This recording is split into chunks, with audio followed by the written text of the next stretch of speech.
tiemblas por el frío. Tiembla tu cuerpo porque sabe lo que viene. Yo confío en usted, maestro. Dígame qué hacer. Escucha, no hables.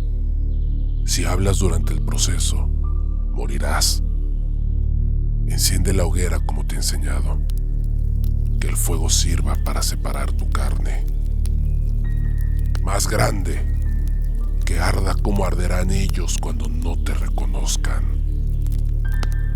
Ahora, con la ceniza, traza un círculo. Con cuidado. Si el círculo está incompleto, no te convertirás. Quedarás vivo, pero incompleto, como un perro atropellado que todavía respira. Muy bien. Así. Ahora, camina alrededor. Al revés. Más rápido. 7 vueltas. No 6, no 8. 7 vueltas. Ahora al suelo. Gira. Golpéate. Quiébrate la cara. Con fuerza. Eso venimos a hacer. Romper lo humano para que el animal dentro pueda salir. No grites. Resiste. Así. Muy bien. Ahora, arranca tu mandíbula. Ya terminó. No mires atrás. Ahora, ve por ellos. Destrúyelos.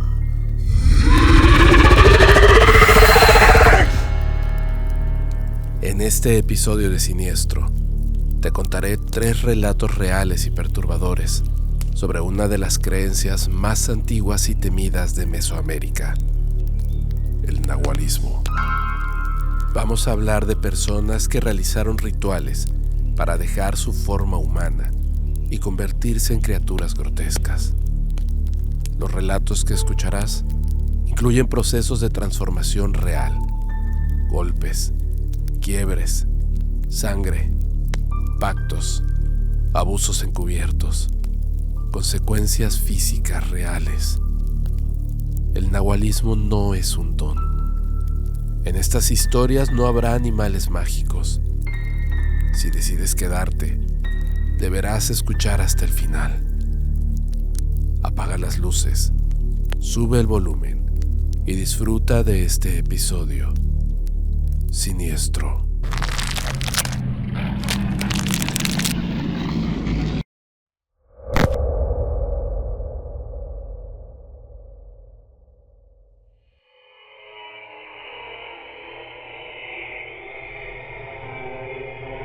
Negrito.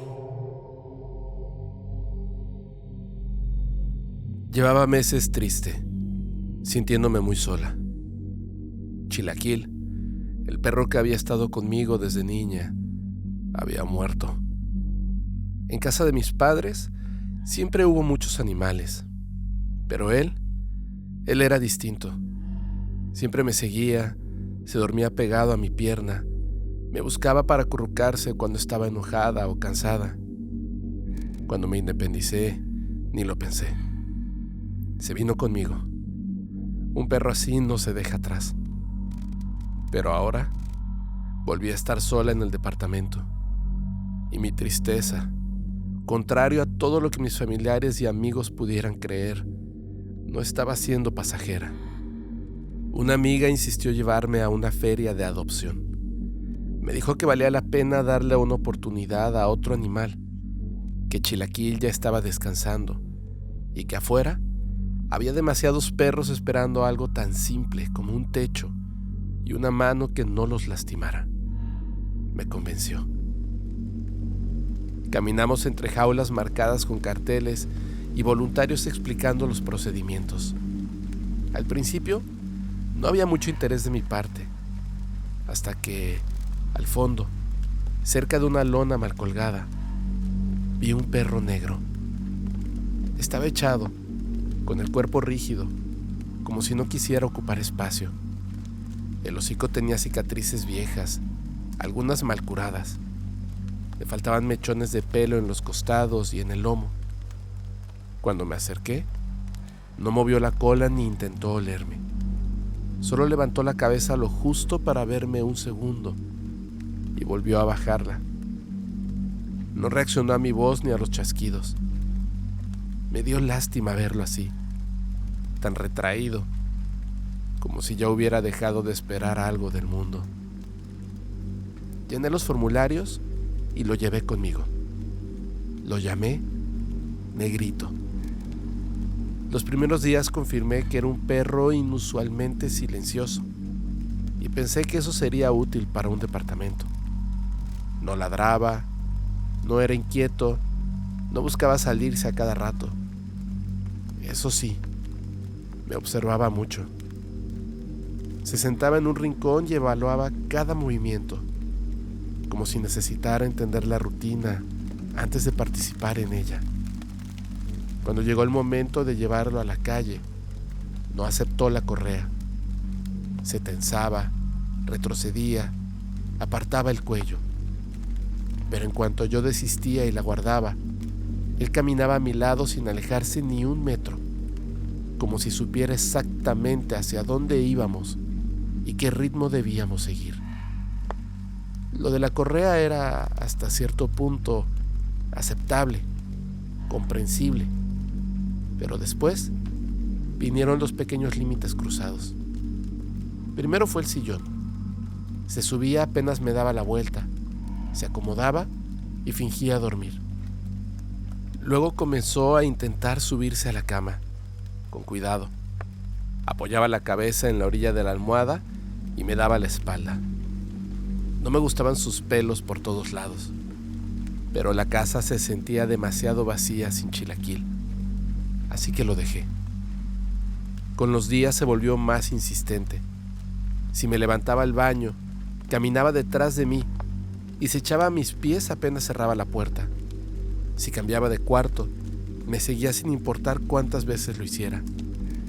Nunca buscaba cariño, solo necesitaba estar cerca, pegado, vigilante. Tenía una vecina, una mujer mayor que vivía sola. Su única compañía era un gato. Casi no me gustaba cruzar palabras con ella, porque era del tipo de persona que se notaba a leguas. Siempre estaba viendo qué hacían los demás y cómo podía entrometerse. Un día, uno de mis compañeros renunció al trabajo y me tocó doblar turnos sin aviso. Así que regresé a mi casa mucho más tarde de lo habitual. Cuando entré al recibidor del edificio, ahí estaba ella, regando las plantas, cosa que me pareció sumamente extraña por la hora. La saludé con un gesto de la cabeza. Ella se quedó mirándome, claramente inconforme, y como era bastante problemática, me puse nerviosa e imaginé mil cosas, como que mi perro se había salido o que se la había pasado llorando. ¿Por qué justo hoy?, pensé. Me contó una historia de lo más rebuscada, que en la mañana había salido a comprar leche y que al pasar por mi departamento había escuchado ruidos, algo que, según ella, le causó preocupación al saber que yo a esas horas trabajaba. Me le quedé mirando con disgusto mientras escuchaba cómo confesaba haberse asomado por la ventana, descaradamente, hacia el interior de mi hogar, y dijo que había visto a Negrito en el sillón, sentado como una persona, con sus patas delanteras a los costados, como si fueran brazos, y que el ruido que se escuchaba era porque el perro estaba viendo la televisión. Obviamente, más que sorprenderme, me molesté. Pero ella no se quedó tranquila y siguió insistiendo. Dijo que cuando el perro se dio cuenta de que estaba siendo observado, volteó y se le quedó viendo de una forma escalofriante. Sí, él se sube al sillón. No sé cómo quitarle esa maña, le dije con toda la cortesía de la que fui capaz. Y la verdad es que salí tan rápido que ni siquiera le di chance a seguir con su anécdota. Entré a mi departamento tratando de sacudirme la incomodidad que me había dejado esa señora. Calenté un poco de comida en la sartén. Negrito se sentó detrás de mí, como siempre, esperando que algo cayera al piso. Cené rápido. Quería relajarme, ver algo tonto en la televisión y olvidarme del doble turno. Fui a la sala y palpé entre los cojines buscando el control remoto. Nada. Revisé debajo del sillón. Tampoco. Miré la mesa, el buró, el piso. Nada. Me reí para mí misma. Volteé a ver el perro que estaba echado en el piso en una esquina y le pregunté dónde había dejado el control remoto, que la vecina ya me había dicho que se la pasaba todo el día echadote frente al televisor. Se lo dije como broma, imitando el tono alarmista de la vecina. Negrito levantó la cabeza, pero se quedó completamente quieto, con las orejas tensas, dedicándome una mirada fija, sostenida, demasiado larga para ser de un perro. Y esa forma de mirarme, tan fría, tan directa, hizo que por primera vez no supiera si había hecho bien en bromear. Los siguientes días, Negrito estuvo raro. Me seguía menos, comía menos y pasaba largos ratos mirando puntos fijos en la casa.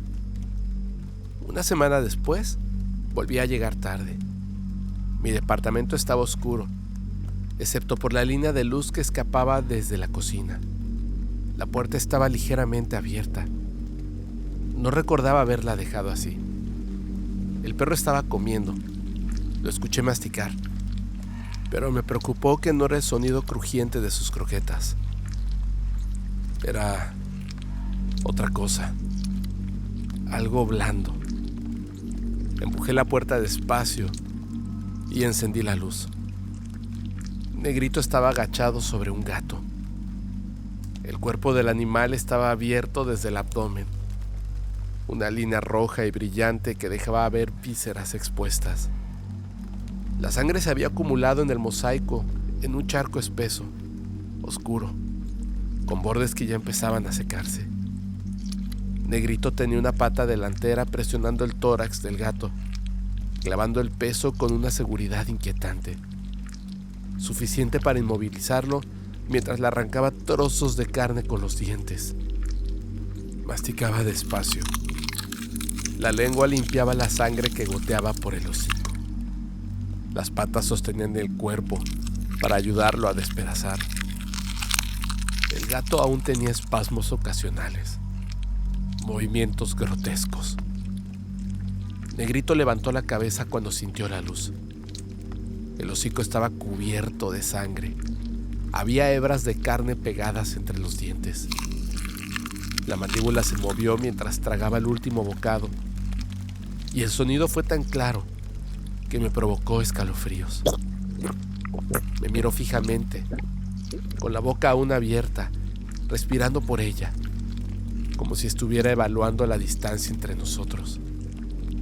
Y entonces reconocí el collar del gato. Estaba tirado a un lado del charco. Era el gato de la vecina. Me invadió el asco. La forma en que destrozaba al gato y la tranquilidad con la que masticaba me hicieron sentir una horrible incomodidad. Pero debajo de ese rechazo apareció otra sensación que no quería admitir: lástima. Pensé en lo que debió ser su vida antes de llegar conmigo, en lo que tuvo que hacer para sobrevivir siendo un perro callejero. Tal vez por eso comía así. Tal vez lo había aprendido por pura necesidad. Tal vez no podía evitarlo.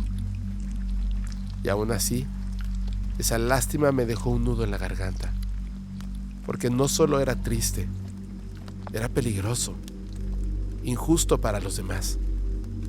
Un perro acostumbrado a la sangre, viviendo en un edificio lleno de mascotas, niños, ancianos. ¿Y si lo repetía? Podía ser peor la próxima vez. Y yo no podía permitir que alguien más descubriera lo que había pasado, mucho menos la vecina. No quería imaginármela golpeando mi puerta, exigiéndome una explicación por su gato. No quería enfrentar ese momento. No quería que tocaran a Negrito. No quería perderlo. Aún así, supe que no podía quedármelo. Tenía que hacer algo. Pensé en llevarlo de vuelta al albergue, pero ¿cómo iba a explicar que quería regresarlo? Me harían preguntas. ¿Por qué? ¿Qué había pasado? ¿Cuál era el motivo? No iban a aceptarlo de vuelta. Las adopciones, como me explicaron, son definitivas. Sabía perfectamente que para esos perros no hay rehabilitación. Los duermen de forma permanente para evitar riesgos. Me convencí de que podía hacerlo mejor, que con tiempo, con atención, con cariño y reglas claras, podía educarlo. Había perros peores que lograban adaptarse, perros que habían sobrevivido a cosas que yo no podía imaginar, y aún así acababan siendo nobles y tranquilos. No tenía por qué ser distinto con él. Pensé que podía darle la oportunidad de aprender otra forma de vivir, una más segura, una más estable. Desgraciadamente, eso nunca pasó. Las cosas, poco a poco, fueron empeorando. Negrito se volvió más insistente. Nunca buscaba cariño, solo necesitaba estar cerca de mí, pegado, vigilante. Cuando me levantaba al baño, caminaba detrás de mí y se echaba a mis pies. Siempre entraba conmigo, así fuera para hacer mis necesidades o para bañarme. Me seguía sin importar cuántas veces lo hiciera. Una noche, desperté en medio de la madrugada y lo primero que vi fueron sus ojos brillantes, rojos en la oscuridad. De inicio sentí mucho miedo. El corazón me latía con violencia. No quería moverme. El perro estaba sobre mí, a 4 patas, con su cabeza por encima de la mía. Comenzó a salivar mucho. La baba era espesa, maloliente, chorreaba de su hocico. Pronto sentí las cobijas húmedas y me llené de asco. Quise gritar, pero las palabras no salieron de mi boca. En ese momento me di cuenta de que no podía moverme. Estaba en una especie de parálisis del sueño. El cuerpo no me respondía. Sentía la boca seca, acartonada. Esas parálisis se cortan cuando logras hablar o gritar, pero en ese instante yo no podía ni mover la lengua. El perro se bajó de la cama. Por un momento sentí alivio. Luego vi que las cobijas empezaban a deslizarse hacia abajo, dejando mi cuerpo al descubierto. Sentí frío y vergüenza de saberme desnuda. Luché con todas mis fuerzas por moverme, por despertar. En mi cabeza rezaba y suplicaba ayuda.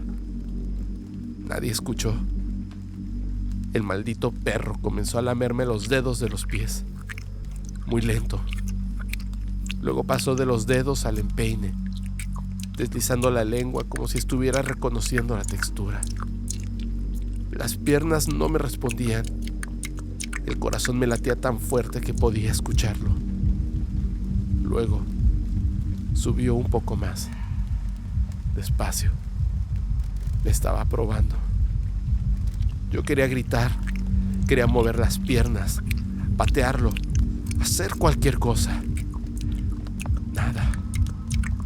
Era como si alguien hubiera apagado el interruptor de mi cuerpo. Avanzó a los tobillos. Lamía despacio, como si estuviera disfrutando de mi incapacidad para reaccionar. Y yo, cada vez que intentaba hacer fuerza, aunque fuera mínima, un temblor inútil recorría mi cuerpo, pero no lograba moverlo ni un centímetro. Esa impotencia me llenó de desesperación. Entonces, subió hasta mis muslos, con esa lentitud que tiene el depredador cuando sabe que la presa no puede huir. Y yo, inmóvil, atrapada, sintiendo cada centímetro de su lengua avanzar. Luego subió más y más, cada vez más insoportable, cada vez más humillante. El calor de su respiración se concentró ahí, pegado a mi piel, y luego se colocó sobre mí. Un perro, un maldito perro. Las lágrimas me ardieron en los ojos antes de salir, y aún así no podía siquiera levantar una mano para limpiarlas. Pensé, como piensa cualquier atrapado en la impotencia absoluta: por favor, ya, despierta, despierta, despierta. Cerré los ojos con fuerza, dejando que las lágrimas corrieran hacia las sienes, pensando que quizá, si me hundía lo suficiente en la oscuridad, podría romper ese hechizo, podría escapar, podría volver a mí. Pero entonces sentí algo distinto. Ya no era lengua, ya no era hocico, ya no era un perro. Lo que se apoyó en mis muslos eran manos, humanas, huesudas. Unas uñas gruesas hundieron en mi carne con la presión justa para hacerme entender que aquello sabía que no podía moverme. El terror me invadió. Abrí los ojos y lo vi. Un anciano estaba entre mis piernas. No tenía dientes. Su boca era una caverna húmeda, de encías moradas. Su bigote ralo y amarillento colgaba como paja mojada sobre un labio tembloroso. La piel del rostro le caía en pliegues horribles, flácidos, como si se hubiera derretido. No tenía cabello, solo manchas oscuras en el cráneo, como quemaduras viejas. Era pequeño, menudo, encorvado, pero su cuerpo estaba tensado como el de un animal listo para saltar. La piel de los brazos le colgaba, seca en unas zonas, húmeda en otras, y apestaba a sudor rancio y carroña. Sus ojos eran lo peor. Unos ojos demasiado grandes para la forma de su cara, redondos, cubiertos de venillas rojas, completamente desquiciados. El anciano respiró hondo, como oliéndome, y sus dedos se cerraron un poco más sobre mis muslos. Estaba reclamando algo que ya consideraba suyo.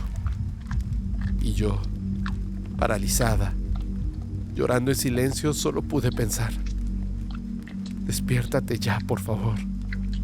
Despiértate ya. De pronto, perdí el conocimiento, como si me hubiese quedado profundamente dormida. Para cuando abrí los ojos, ya era de día. El sol iluminaba toda la habitación. Eso fue lo primero que llamó mi atención. Las cortinas estaban corridas por completo. La ventana abierta. Aunque quise, no pude convencerme de que todo había sido un sueño. Porque cuando desperté, el perro, negrito, ya no estaba. Quizá al verlo ahí, aunque fuera con sus ojos extraños, me había tranquilizado. Hubiera llegado a creer que todo había sido producto de mi imaginación, del estrés, de un mal sueño. Pero que el animal no estuviera dejaba muchas interrogantes. Y los días que siguieron a aquella noche han sido una verdadera pesadilla. Me estaba volviendo loca. El perro había desaparecido y yo vivía con el sentimiento de haber sido ultrajada. Hasta que un día, la vecina sin querer me dio la confirmación que necesitaba cuando me cuestionó por tener visitas. Casi me echo a llorar frente a ella. Y no sé qué sentí más, si miedo o asco, cuando me preguntó si era mi abuelo, porque había visto meterse a mi casa a un viejo morenito sin dientes. Hoy escribo todo porque necesito dejar constancia, por si mañana ya no puedo. No para hacer público lo que viví, no para que alguien me crea, sino para que al menos quede registro de que no estoy loca. Luego de la noticia del anciano, llegaron los síntomas. Empecé a despertar empapada en sudor, aunque el departamento estuviera helado. Mi cuerpo ardía por las noches, un calor concentrado en el vientre. Febo, te escribo este correo porque hoy confirmé mis sospechas. Hoy me realicé una prueba de embarazo y el resultado es positivo.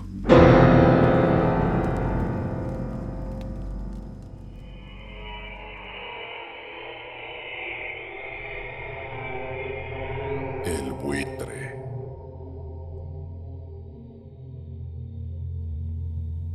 Cuando tenía 12 años, vivía en casa de mis abuelos, en Sinaloa. Éramos 10 personas bajo el mismo techo. Mis abuelos, un tío con discapacidad y 7 nietos. La casa era grande pero descuidada, vieja, con un patio enorme lleno de árboles frondosos. Esta casa tenía una segunda planta en obra negra. No tenía techo, solo los castillos de varilla que nosotros mismos habíamos doblado para evitar accidentes. Mi abuela era muy católica, pero también creía en lo otro, en las cosas ocultas. Tenía reglas muy estrictas. No debíamos darle de comer carne cruda a los animales después de las 6 de la tarde. Debíamos levantarnos todos los domingos a las 6 de la mañana para ir a misa, sin desayunar. Eso era muy importante.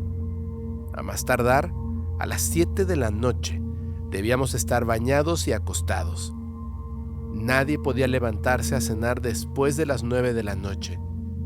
Y la que parecía ser su regla más importante, la ropa tendida debía recogerse antes del anochecer. Y esa regla la rompimos pronto. Una noche se nos olvidó meterla. Mi abuela entró al cuarto arrastrando su pie enfermo. ¿Qué les he dicho? Vayan por la ropa. Con el sereno de la madrugada se va a mojar otra vez.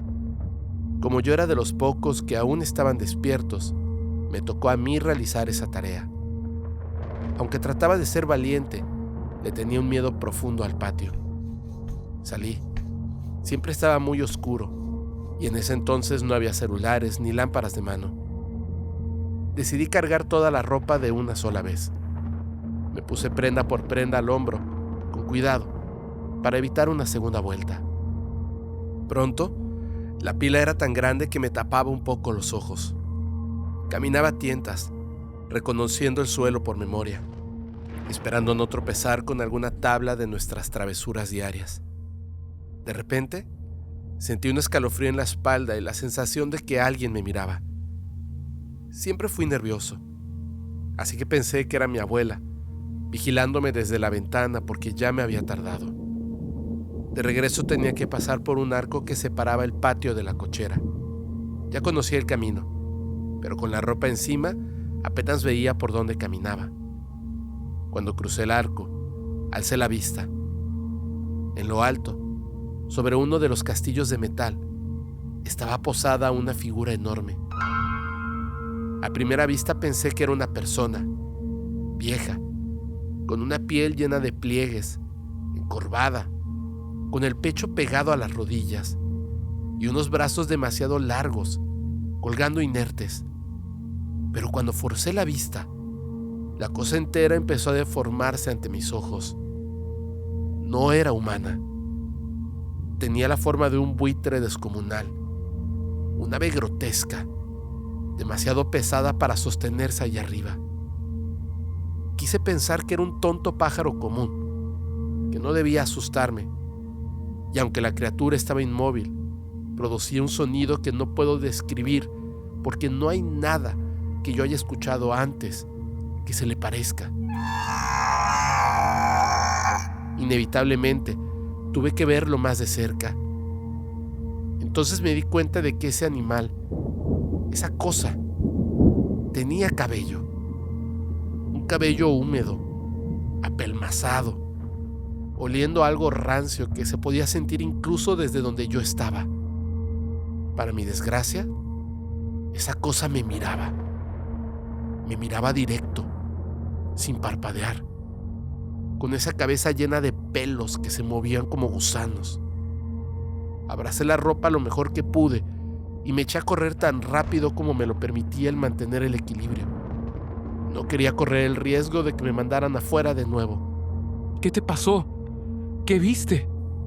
Preguntó mi abuela cuando me vio entrar tropezando y jadeando. Apenas podía hablar. Le dije tartamudeando que había visto un pájaro gigante en el castillo. Ella intentó calmarme. Ha de haber sido un buitre.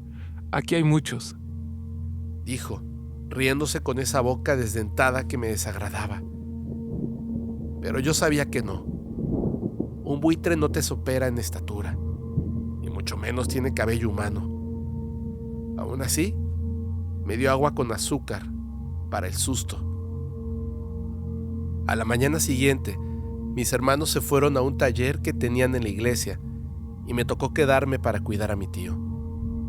Yo estaba temblando de miedo, a pesar de que ya estaba el sol en todo su apogeo, ya que debía llevar a mi familiar al mismo sitio donde se colgaba la ropa húmeda. Mi pobre tío. Siempre era feo verlo, estar cerca de él. Me daba un miedo absurdo, irracional. Sentía mucho rechazo, por no decir asco. Siempre parecía que intentaba decir algo. Abría la boca todo lo que podía. La baba le escurría y uno podía ver con toda claridad el muñón de su lengua. Mis abuelos decían que así había nacido, mal formado, y que además tenía retraso mental. Pero a veces su mirada era demasiado emotiva, consciente. No parecía alguien desconectado de la realidad. Al contrario, eso me perturbaba mucho.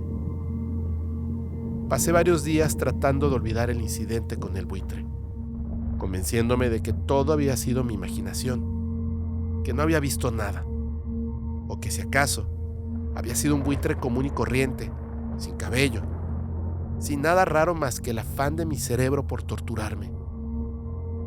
Pero empezaron las pesadillas.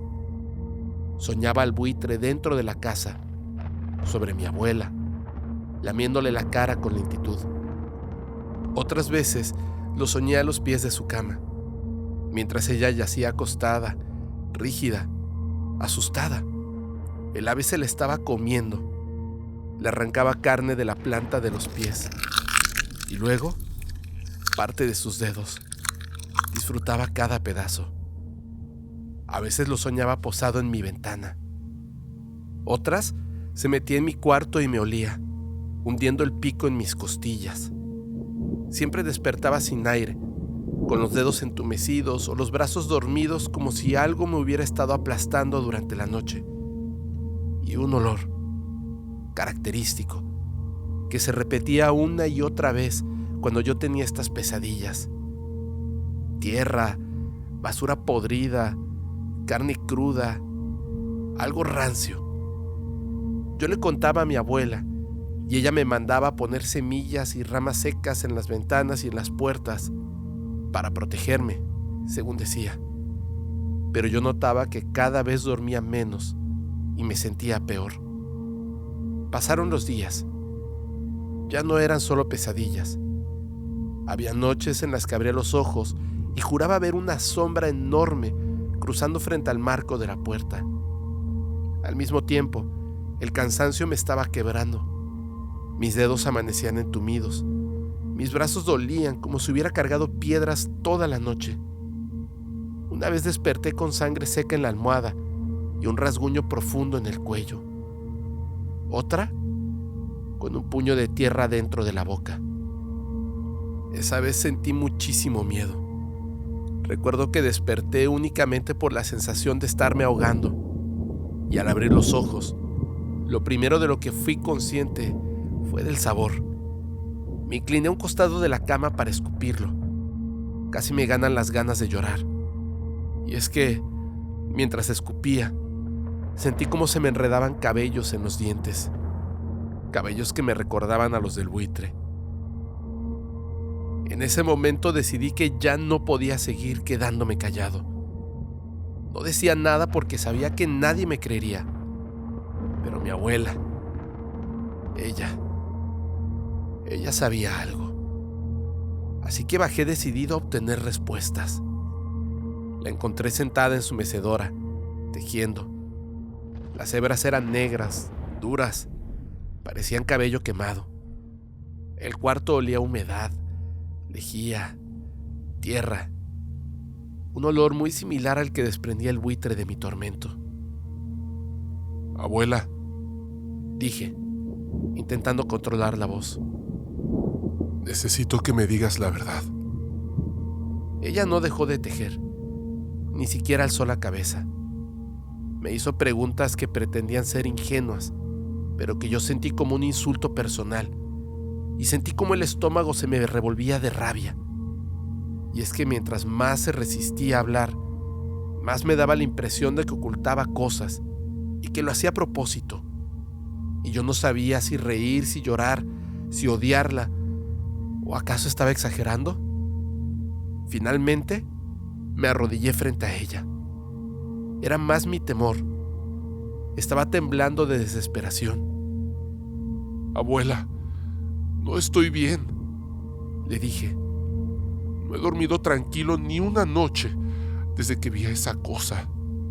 Y tú te comportas como si me creyeras, como si estuvieras preocupada por mí. Pero a veces no. Hoy desperté con tierra en la boca, tierra y cabellos. Entonces detuvo las agujas. Levantó la cara y supe con certeza que estaba hablando con alguien que sabía que yo no estaba inventando nada. Ella volvió a defenderse, a tratar de desviar el tema. Incluso llegó al punto de decir que todo había sido mi culpa por haber olvidado meter la ropa temprano aquel día. Sus respuestas eran tan absurdas que por un momento sentí que yo debía de ser el loco de la historia. De pronto, me quedé sin fuerzas. Ya no pude contener el llanto. Dejé de sentir rabia y empecé a sentirme derrotado, humillado. Estaba de rodillas frente a ella y empecé a llorar en su regazo. Ella respiró hondo, una bocanada lenta, temblorosa, como si el aire le quemara por dentro. Poco a poco comenzó a hablar.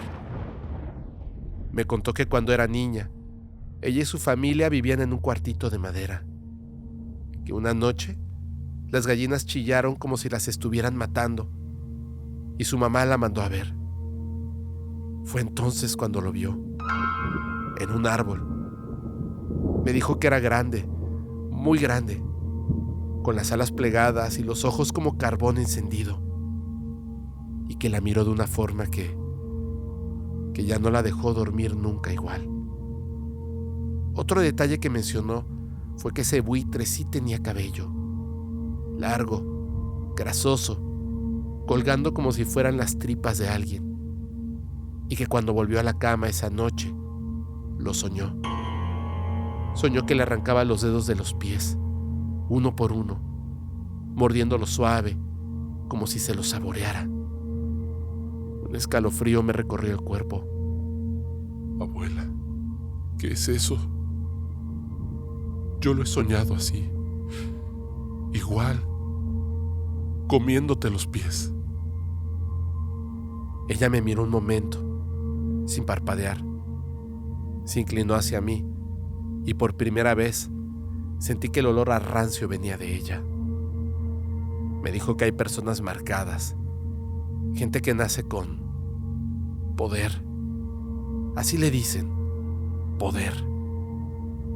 Pero es una deuda, que no todas las personas tienen la misma fuerza interior, y cuando esa energía se descompone, lo que sale no siempre es bueno. Me confesó que lo que vio aquella noche matando a las gallinas era él, mi abuelo.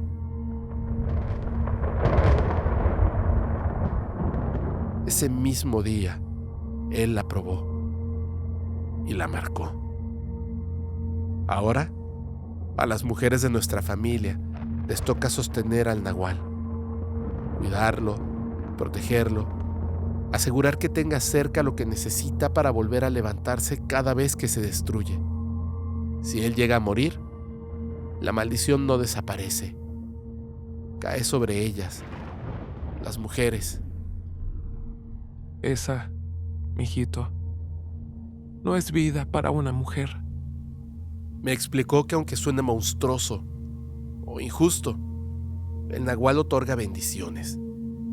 Las mujeres del linaje reciben protección sobrenatural, longevidad, salud y belleza. Nadie se mete con las mujeres del linaje. Y tú sabes, mijito, porque te lo he inculcado. Tú sabes que es deber del hombre proteger a la mujer. Finalizó. Después de escucharla sentí mucho miedo, de la forma en que lo justificaba, de cómo había aprendido a llamarle deber a algo que es un crimen, pero sobre todo una aberración. El nahual puede ser monstruoso, pero no se sostiene solo. Se sostiene porque alguien lo cuida, porque alguien decide todos los días que debe seguir existiendo. Fepo, ¿recuerdas que al inicio te dije que en esa casa vivíamos con un tío discapacitado, que nunca supimos bien qué tenía, que solo así nació? Bueno, él ya falleció. Y yo te escribo esto desde una silla de ruedas, porque ahora el nahual, mi abuelo, se alimenta de mí.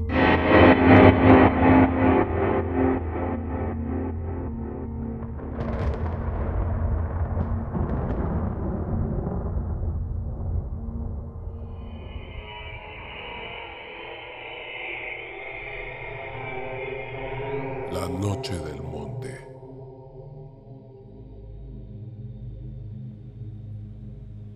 Mi hermano y yo vivíamos en San Juan o Solotepec. No teníamos nada, solo el trabajo del monte. Marcos y yo nos dedicábamos a la tala de árboles en baja escala, de forma informal, a escondidas, en zonas que no estaban autorizadas porque la madera buena, la que realmente deja dinero, está más arriba, donde es más difícil llegar. En el día pasaban inspectores, patrullas forestales o cualquiera que nos pudiera denunciar. Pero en la oscuridad, cuando el monte se volvía un corredor silencioso, podíamos trabajar rápido, cortar lo que necesitábamos y regresar antes del amanecer con los troncos listos para vender. Suena sencillo, pero es un trabajo que requiere valor. En el monte, de noche, no ves un carajo. La oscuridad ahí es total. Si apagas la linterna, desapareces tú también. Y no hay margen para relajarse. Ahí adentro, cualquier ruido puede significar problemas. Desde un animal hambriento hasta un policía o un militar que te quiera levantar por andar cortando madera. Por eso íbamos rápido, volteando a cada rato y hablando quedito. Marcos era el que tenía mejor criterio para escoger el árbol. Nos detuvimos cuando él dijo, y luego le pasó la mano por la corteza. Eso se hace siempre. La textura te dice si la madera está húmeda, si está enferma o si vale la pena el riesgo. Luego le dio unos golpes suaves con los nudillos. El sonido es importante. Si suena hueco, está viejo o tiene plaga, pero si suena macizo, ese árbol sirve. Y ese tronco sonó bien. Por último, raspó la corteza con el hacha. Olió la savia. La madera buena tiene un olor dulce. La que trae termita huele amargo. Ese árbol olía bien. Nos miramos y ya sabíamos que ese era. Nos pusimos a darle hachazos al árbol tratando de no hacer tanto ruido. Golpeábamos, esperábamos. Golpeábamos otra vez. Estábamos concentrados cuando un animal salió de entre las raíces, arrastrándose y empujando ramas. Un animal al que le destruyes la madriguera de noche puede volverse loco. Atacan sin pensar. Marcos agarró unas piedras y se las aventó para espantarlo antes de que se nos viniera encima. El animal fue a esconderse entre los arbustos, pero no se fue. Se quedó ahí, retorciéndose entre las ramas, con cierta torpeza. Marcos me hizo una seña con la cabeza, esa que significaba, ándale, tú primero. Respiré hondo. Ya había visto bichos raros en el monte, pero rezaba porque no peleara, porque no me gustaba hacerles daño si no era por algo que tuviera sentido. Me acerqué y aparté la hierba con la punta del hacha. Lo que vi fue horroroso. No era como ningún animal que hubiera visto antes. Tenía una cabeza demasiado grande para el cuerpo, muy redonda, como la de un oso, pero sostenida por un cuello tan flaco que temblaba solo con respirar. El hocico era corto, casi inexistente, dejando una boca torcida, chueca, llena de dientes amarillos que parecían casi... No casi, humanos. Y olía horrible, el mismo olor a vísceras y líquidos de un rastro. Asqueroso. Solté un gruñido, pero el sonido salió extraño, como si un perro enfermo intentara ladrar y no le alcanzara el aire. Marcos frunció el ceño, incómodo, más enojado que asustado. ¡Órale, quítate, animalejo!, dijo, e hizo la finta de patearlo. Pero la cosa no huyó. Se quedó plantada ante nosotros, temblando, mostrando los dientes llenos de baba en un gesto que intentaba ser amenazador. Entonces, de un momento a otro, se erizó entero, como si una corriente eléctrica le hubiera recorrido la espina dorsal. No sé de dónde sacó el valor, pero se lanzó hacia nosotros. Tan rápido que lo absurdo fue que sus patas no lo siguieron bien. Una se dobló, la otra resbaló, pero aún así avanzó, agachado, dispuesto a embestir con la cabeza con una fuerza que no coincidía con su forma. Marcos retrocedió, se resbaló y cayó de espaldas. La criatura se puso sobre él y trató de clavarle los dientes en la cara, abriendo y cerrando la boca, desquiciada. Ni lo pensé. Levanté el hacha y le tiré un golpe al cuello. El filo entró sin resistencia, cortando demasiado fácil. Se escuchó un lamento bajo, como un suspiro humano de sorpresa o de aliento contenido. La cabeza salió volando, rodó entre las hojas secas, pero el cuerpo siguió convulsionándose, pateando el suelo, expulsando un líquido caliente que nos salpicó de rojo las piernas y el pecho. Marcos se incorporó jadeando. Se quedó de pie, con las manos en las rodillas, salpicado de rojo. Fue el primero en darse cuenta. Yo estaba paralizado, respirando con dificultad, mirándolo, tratando de evadir el hecho de que acababa de quitarle la vida a algo. Él debió entender mi preocupación, porque frunció los labios y miró en dirección al cuerpo de la cosa esa. Supe que algo estaba mal, porque se quedó inmóvil, completamente inmóvil. Me miró. No dijo nada, pero en sus ojos vi una angustia que se adelantaba a cualquier horror. Se agachó, y cuando se incorporó, tenía en las manos una cabeza. La cabeza de un niño. Un niño, no un animal. Sentí que el aire se me cortaba de golpe. Mi primer impulso fue negarme a aceptar lo que mis ojos veían. Corrí torpe hacia el cuerpo que aún yacía a unos metros. Y cuando la luz de mi lámpara lo tocó, mi cabeza dejó de entender el mundo. Era un niño, desnudo, pequeño. No tendría más de 12 años, con el cuello destrozado y una piel extraña que parecía ser demasiado grande para él. Pero fuera de eso, ya no había rastro de la criatura. Marcos gritó. Yo quería corregirlo, pegar la cabeza, cambiar la realidad, que volviera a ser lo que fuera antes. Me arrodillé y traté de juntar las partes inútilmente. Mis manos estaban empapadas de ese líquido rojo que aún seguía tibio. De pronto, estalló un sonido escalofriante.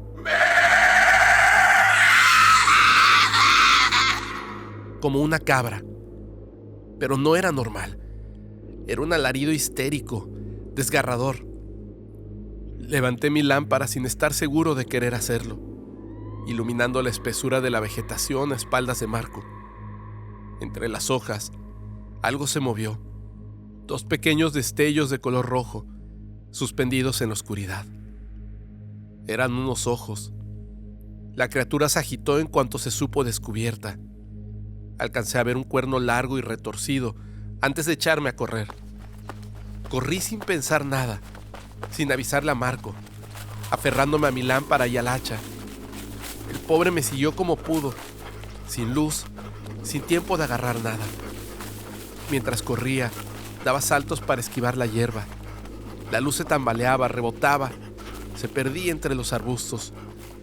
Cada segundo pensaba que se iba a apagar. Había tramos donde los árboles crecían muy juntos. Ahí, la oscuridad alrededor era tan cerrada que la lámpara apenas abría un túnel angosto. Todo lo demás era pura sombra. Detrás de nosotros se escuchó otro resoplido, largo, húmedo, más fuerte que el primero. Marco se detuvo en seco, como si el sonido lo hubiera jalado desde la espalda. ¡No voltees!, le dije, sin aire, sin detenerme. La lámpara empezó a fallar. Se escuchaban pezuñas rasgando la tierra, gruñidos y alaridos rabiosos. Ni siquiera podía decir con exactitud si era una criatura o varias. Las manos empezaban a sudarme, a cansarse. El hacha se me resbalaba cada rato.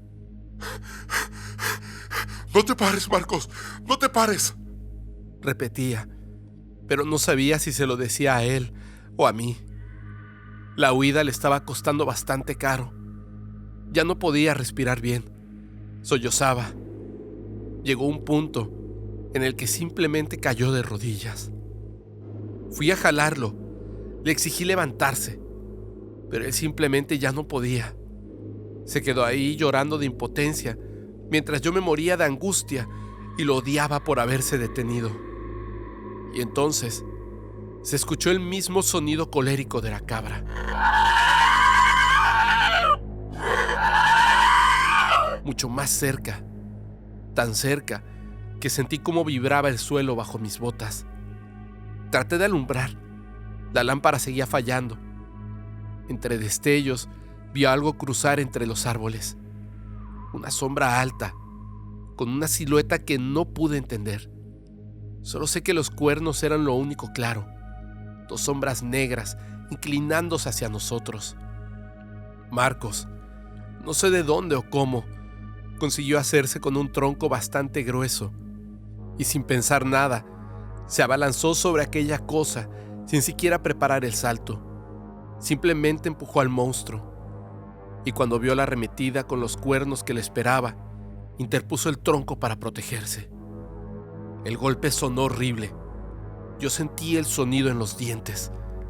Marcos gritó, pero el grito se cortó de inmediato. La cosa lo levantó con los cuernos, como si no pesara nada. Vi sus piernas patear en el aire. Vi su mano tratando de agarrarse de algo, de mí, de lo que fuera. Después, cayó al suelo. El miedo me tenía inmovilizado, pero pude escuchar. Era como si abrieran algo, como partir un melón con las manos. Ahí, Ahí fue cuando mi cuerpo reaccionó.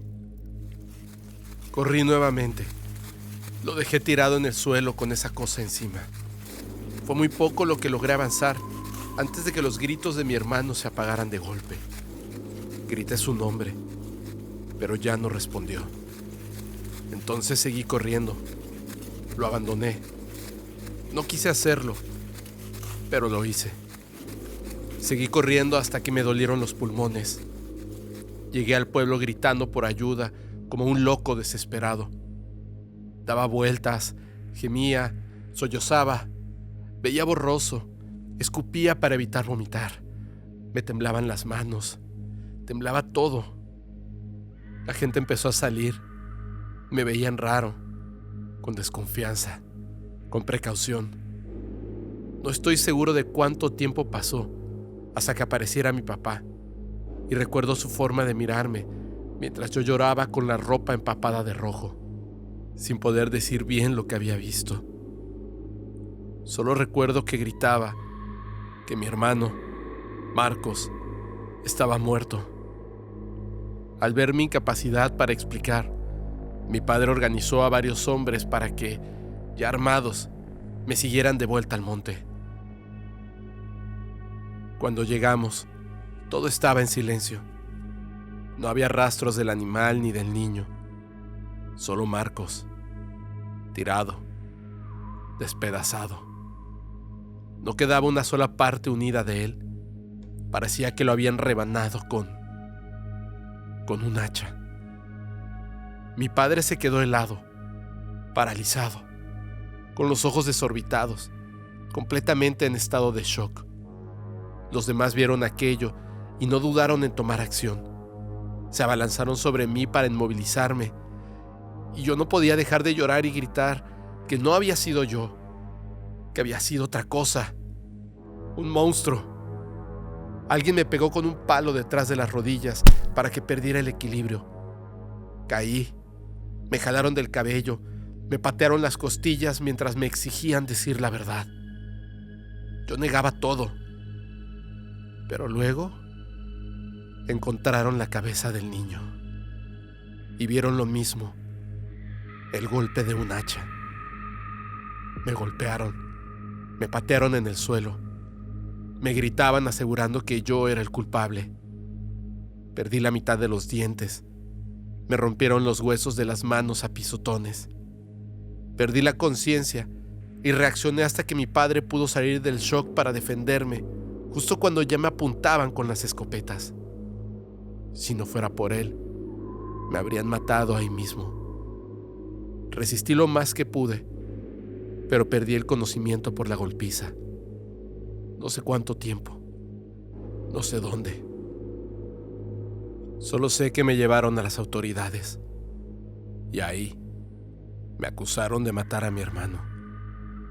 El interrogatorio fue tan intenso y tan agresivo que hasta yo empecé a dudar de mí mismo.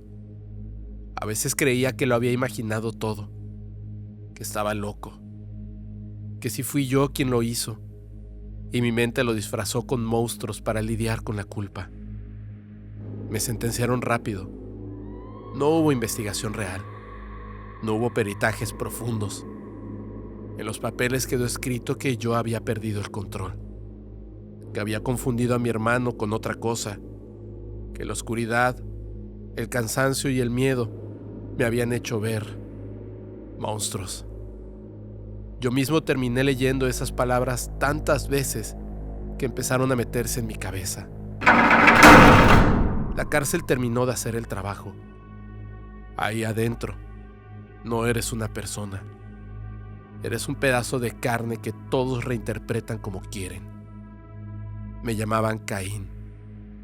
Me escupían cuando pasaba.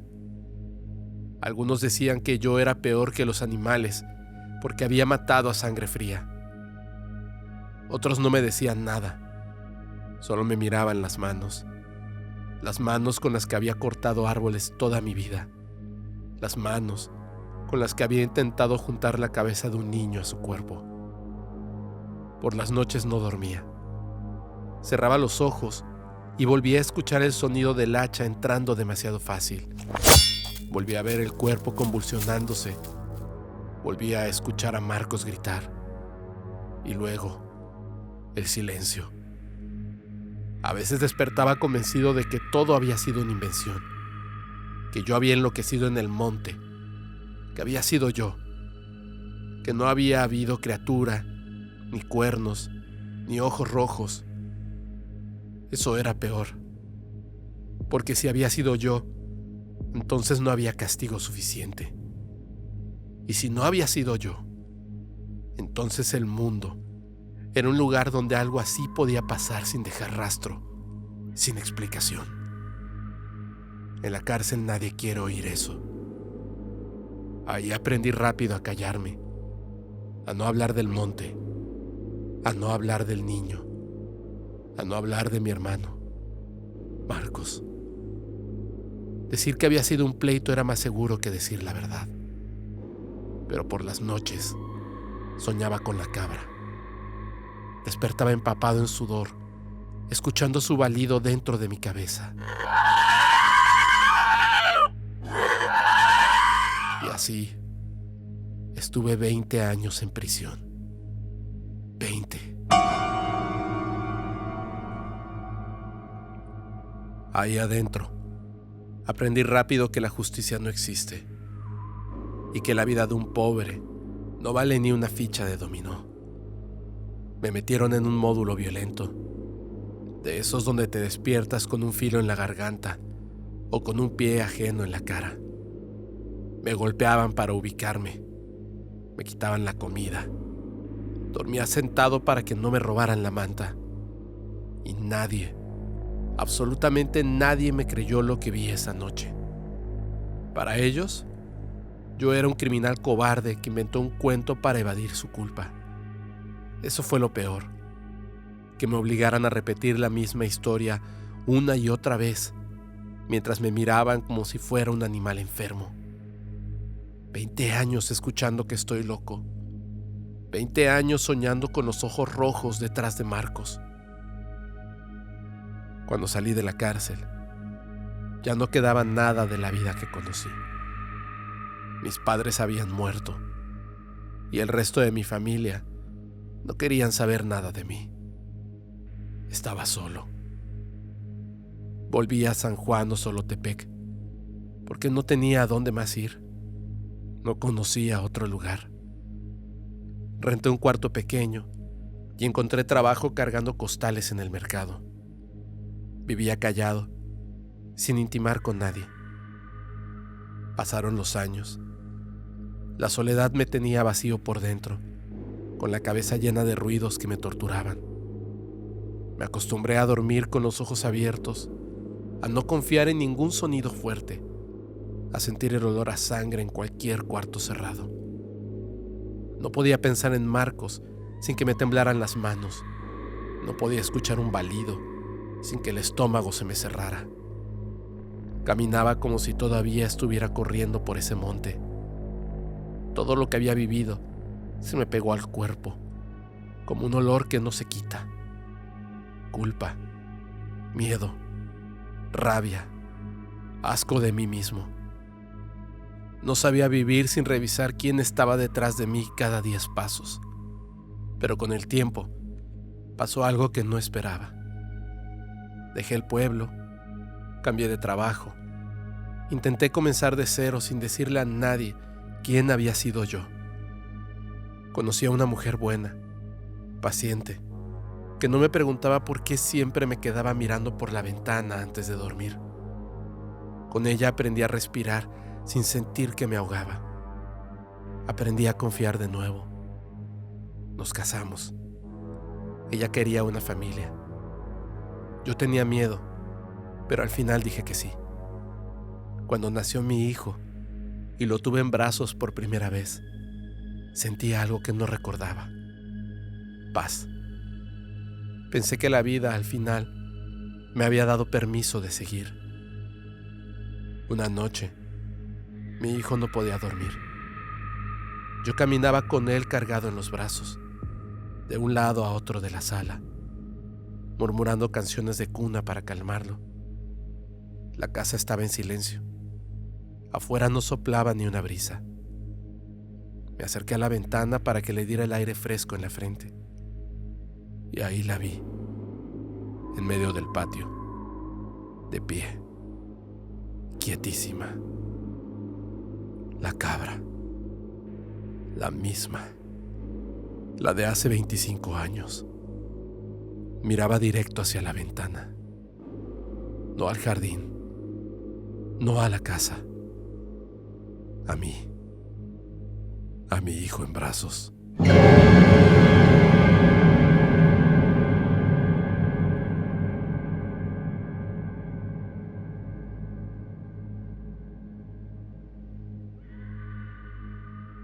Yo soy tu amigo Fepo. Si disfrutaste de este episodio, apóyanos dejando tu poderoso like. Compártelo en todas tus redes sociales, especialmente en tus grupos de WhatsApp. Y si aún no te has suscrito, este es el mejor momento para hacerlo. Hagamos que este capítulo llegue a más personas, aquellas que estén buscando una noche de verdadero terror. Antes de finalizar, te pregunto, ¿te atreves a escuchar el siguiente episodio de Siniestro?